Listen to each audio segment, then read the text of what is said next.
Hi, I'm Dan Cortopassi. Today I'm reviewing an HO scale FMC 50-foot double-door boxcar from Atlas.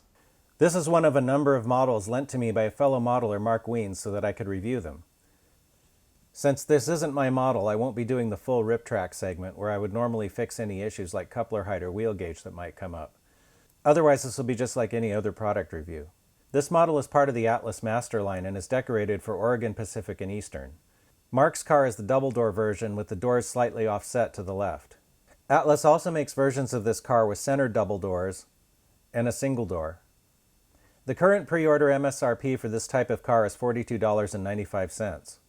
Mark purchased his car in July 2020 for $35.95 from Western Depot.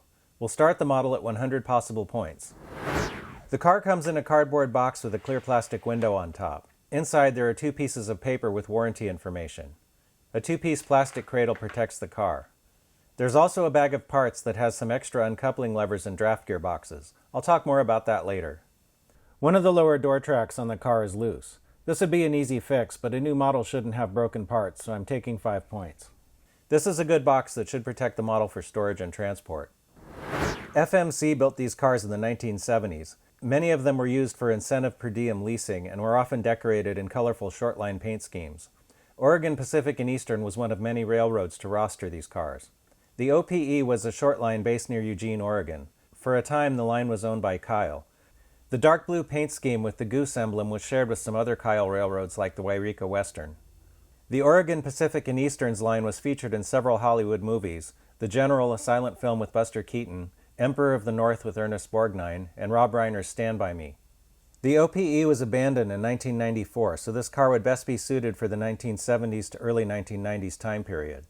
Some of the rolling stock may have passed to other owners after the OPE's demise.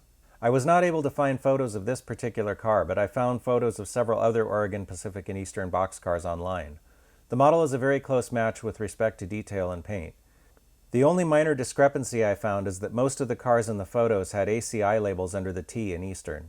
Aftermarket decals are available for modelers wishing to add these. The paint on the car is opaque and thin enough not to obscure detail. The lettering is crisp and the tiny writing and stencils are legible with magnification. Detail on the doors is good. Nicole will be a little disappointed that they don't open.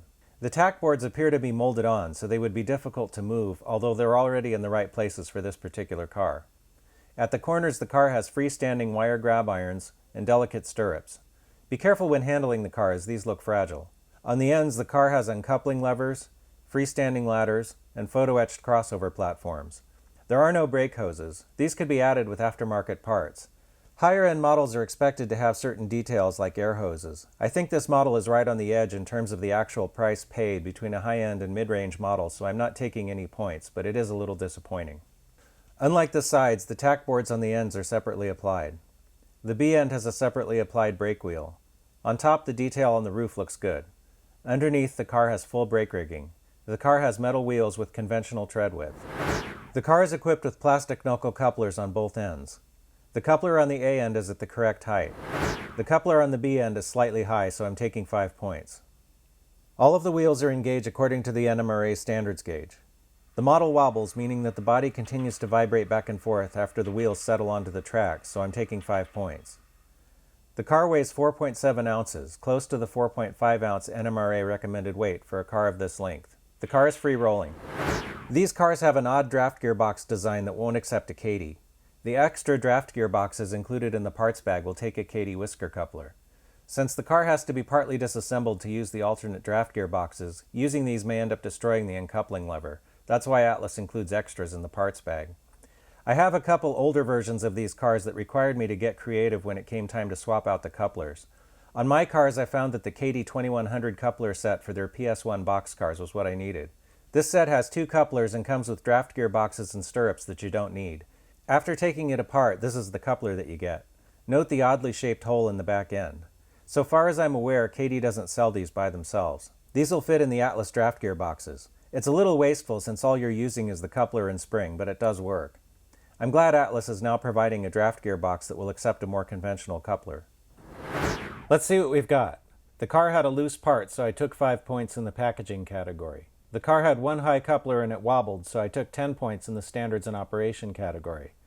That leaves us with a total of 85 out of 100 possible points, which would be a B on a report card. This is a nice model and it deserves a green signal. Overall, I think Atlas did a pretty nice job on this boxcar. If you're looking for some modern era HO scale rolling stock for your layout, then I think you might like it. If you like this video, then please like and subscribe. Thanks for watching.